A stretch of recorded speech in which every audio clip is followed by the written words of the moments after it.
Okay mga budingding, ito ang stator ng wasp motor. Ito po ang diagram niya.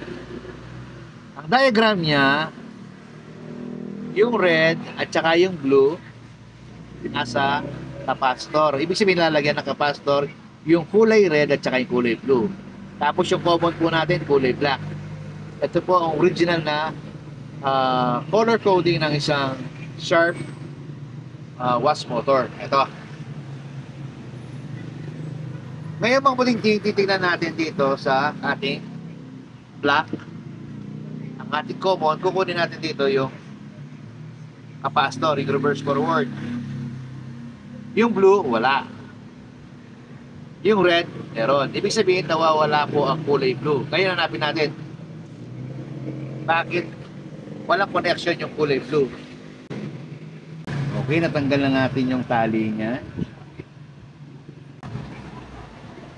Ayun. Ito, kulay blue. Ha? Dito po naputol ang kulay blue. Ibig sabihin, naputol po yung connection niya sa kulay blue. Ngayon, nahago rin natin dito. Ganyan po yung paghagod mga kabutingting ha. Para matanggal yung insulation niya. Okay. Aluminum lang ha. Napansin nyo?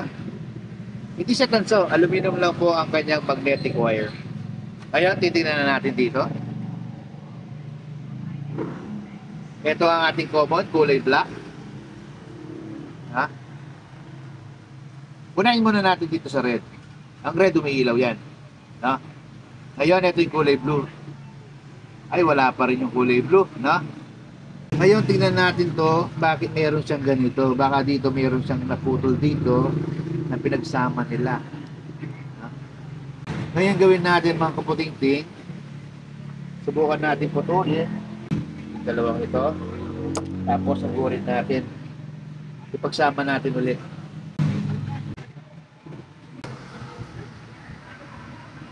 Okay, nahagod na. Pagsama natin. Okay. Ngayon, tingnan natin ulit.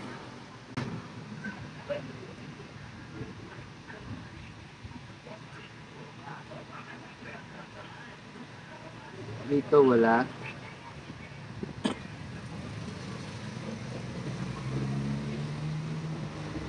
Wala siyang connection, no? Dito, sa red.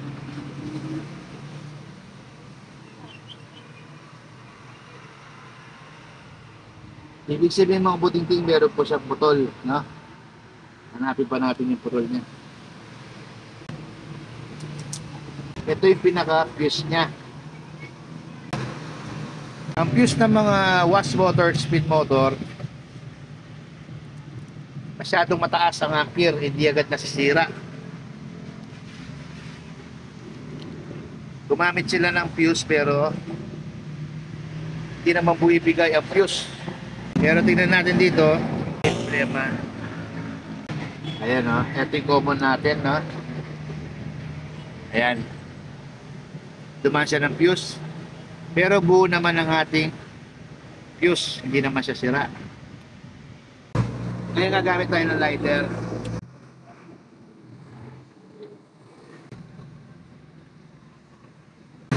Ito po ang fuse ng wasp motor.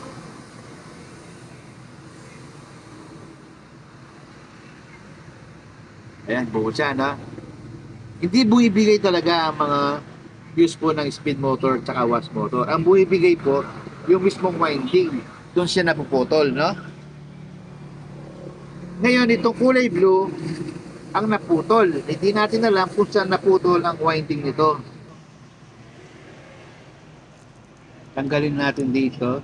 Ayun, no? Meron pa dito, isa. Marami siyang naputol. Tinanggal ko na lahat ng mga tali. Nung natanggal ko, meron na naman ako nakitang putol dito. Ito na naman ang isang putol. Ngayon, nagurin natin.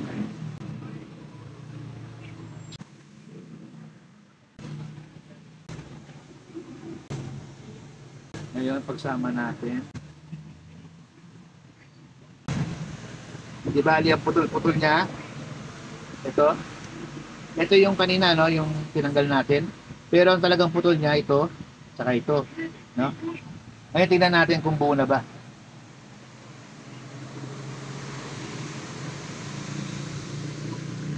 Ito ang ating common.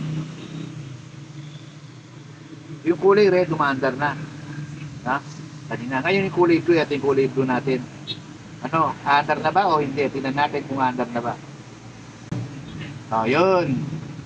Umandar na yung kulay blue. Ibig sabihin, nagkaputol-putol lang sila dito. No? Ito yung dalawang ito. Ngayon gawin natin, hinangin natin yan, tapos buuin natin. Okay, eto, lalagyan na natin ng wire ng kulay blue. Tignan natin para maganda yung contact. Okay. Hinangin din natin yung mga naputol.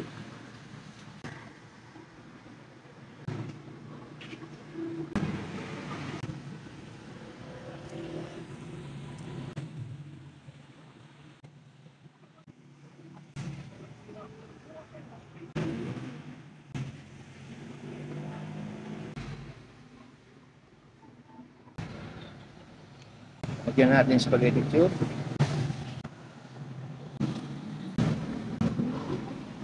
Tapos tali natin.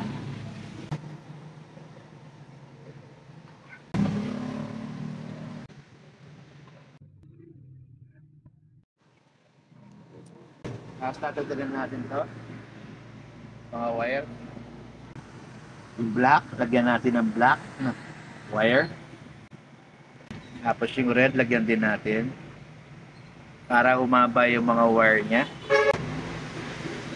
Tapos lagyan uli natin ng spaghetti tube. Tapos tali uli natin.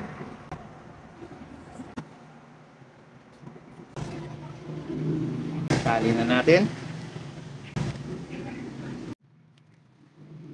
Lagay na natin dito.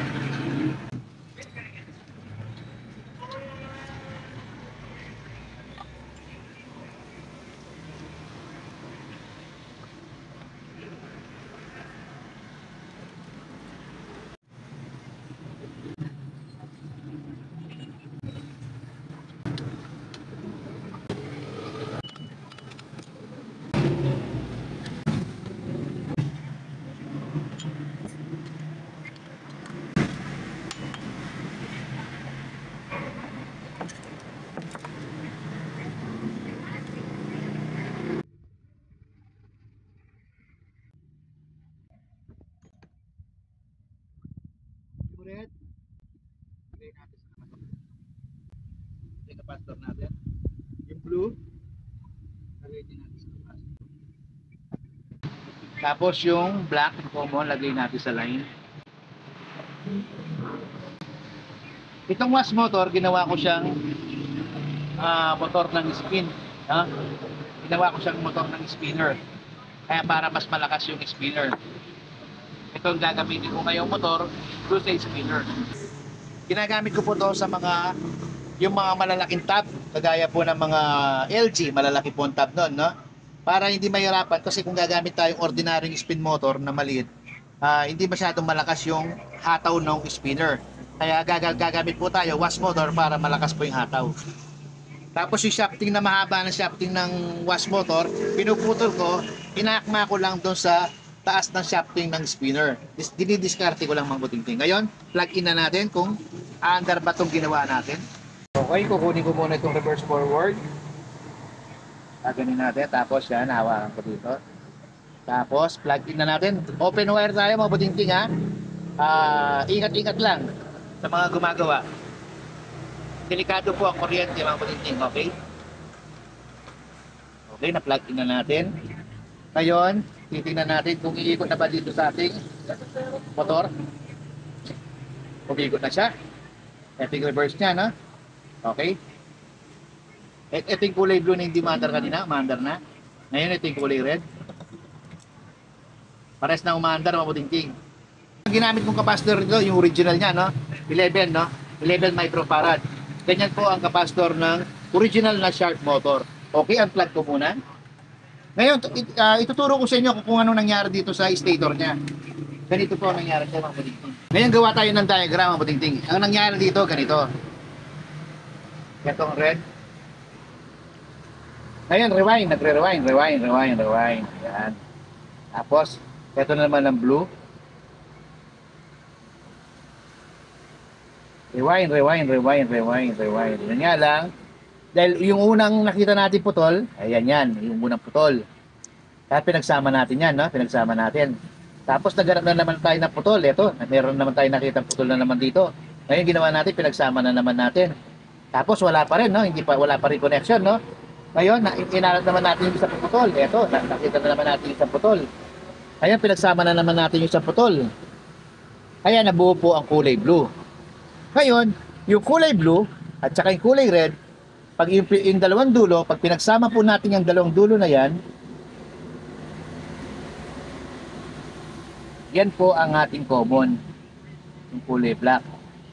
Kaya nga umandar ngayon ang ating wash motor kasi po, nabuo na po yung dulo ng red at saka yung dulo ng blue. Pag pinaikot nyo yan, ayan na, buo na siya. Pag may putol dyan, hindi po andar yan. Pag may putol dito, hindi po andar. Pag may putol dito, hindi po andar. Pag may putol dito, hindi po andar. Hanapin nyo lang po kung saan po naputol ang inyong wash motor. Okay mga budingding, salamat po sa panonood po ninyo. God bless po sa ating lahat.